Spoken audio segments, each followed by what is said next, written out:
Aujourd'hui, on va faire la correction d'une série d'exercices. إذا قبل ما تشوف التصحيح معايا غادي تلقى هاد السيري ديكزارسيس غنخليها لكم في الاسفل في الديسكريبسيون. نجز هاد التمارين ومن بعد تبع معايا التصحيح. إذا premier exercice calculer les expressions suivantes. calculer يعني احسب a ثم غتلقى b غنحسبو بعدا a égale 3 moins عندنا هاد لي كروشي عندنا moins 16 plus moins 4 fois moins 9 divisé par moins 5. ديما ملي كتكون عندكم بحال هاد العمليه خصكم تحسبوا ما بداخل هاد لي كروشي.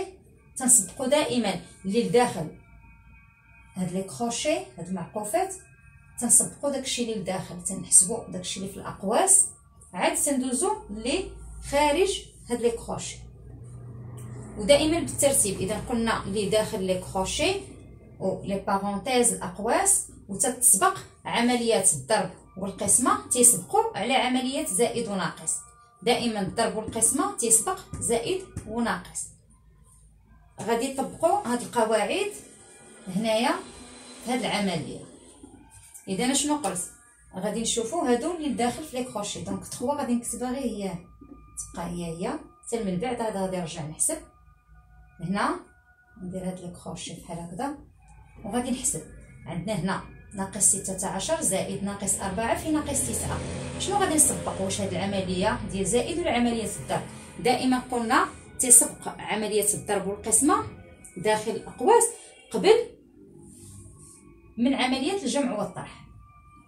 اذا غادي ننجز ناقص 4 في ناقص 9. اذا ناقص 16 غادي نكتبها وغادي ننجز هاد العمليه ديال الضرب غادي نسبقها. قلنا ناقص دائما الا كان عندنا ان نومبر نيجاتيف فوا ان نومبر نيجاتيف الريزولطا كتكون بوزيتيف. عدد سالب في عدد سالب غادي تكون النتيجه موجبه. ناقص 4 في ناقص 9 غادي يكون هنا العدد موجب غتعطيني 36 ثم مقسوم على ناقص 5. إذا لاحظتوا كيفاش حسبت. إذا سبقت ما بداخل هاد لي كروشي شفت هنايا كاين عندي الضرب هو الاول عاد من بعد غادي نكمل. هنا عندنا 3 دائما غادي نحسب ما بداخل هاد المعقوفات. هنا ملي حيت الاقواس اذا هاد المعقوفات راه يرجعوا عندي اقواس. ناقص 16 زائد 36 ناقص 16 زائد 36 عندي عدد سالب زائد عدد موجب. اذا قلنا تنسى الاشارات وتنقارن شكون اللي كبير واش 36 ولا 16؟ بالطبع 36.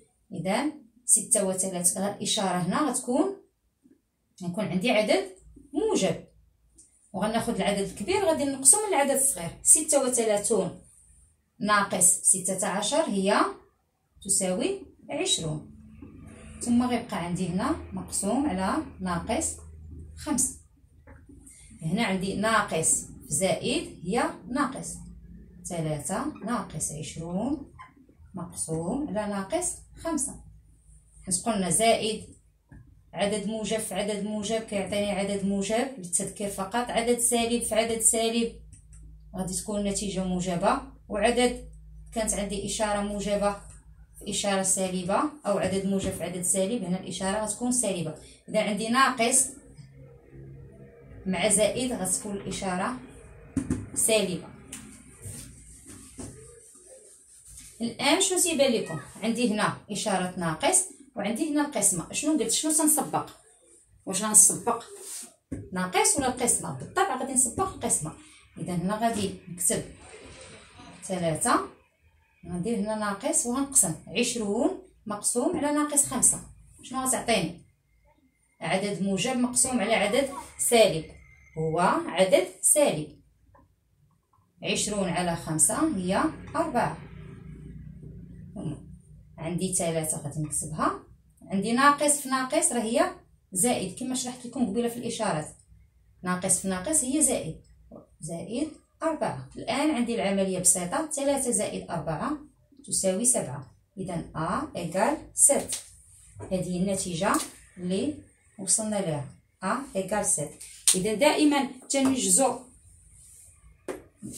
داك الاعداد اللي داخل الكروشي تنسبق ما بداخل القواس وتنجز عمليات ديال القسمه والضرب، تنسبقهم على عمليات الجمع والطرح.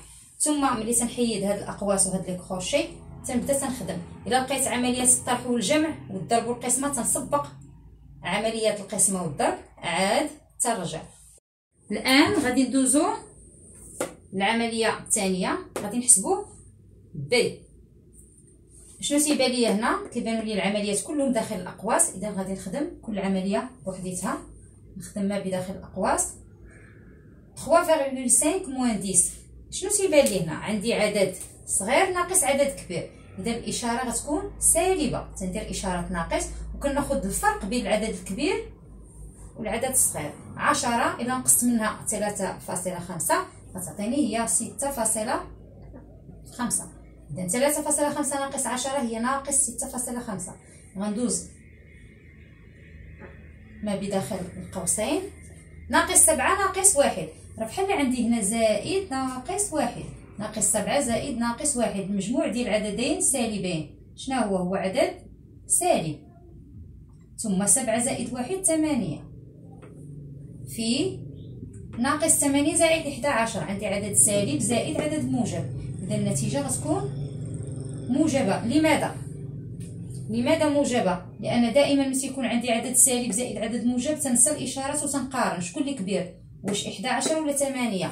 11 اكبر من 8. كيفاش الاشاره ديالها موجبه، اذا هنا غادي يكون عندنا موجب. وغناخذ الفرق بين العدد الكبير والعدد الصغير. 11 ناقص 8 هي 3.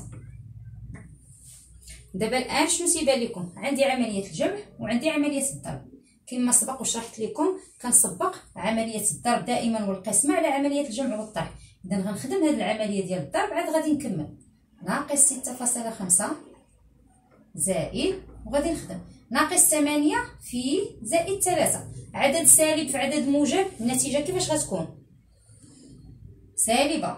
اذا غندير هنا ناقص 8 في 3. ناقص 8 في 3 هي غتخرج النتيجه ناقص 24. عدد سالب اقل في عدد موجب راه هو عدد سالب.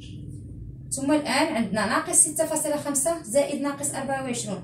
المجموع ديال العددين سالبين هو عدد سالب، وكناخذ 6.5 زائد 24 هي 30.5. اذا الان B égale -30,5. كنتمنى تكونوا فهمتوا هذا التمرين، وغادي ندوزو للتمرين الثاني.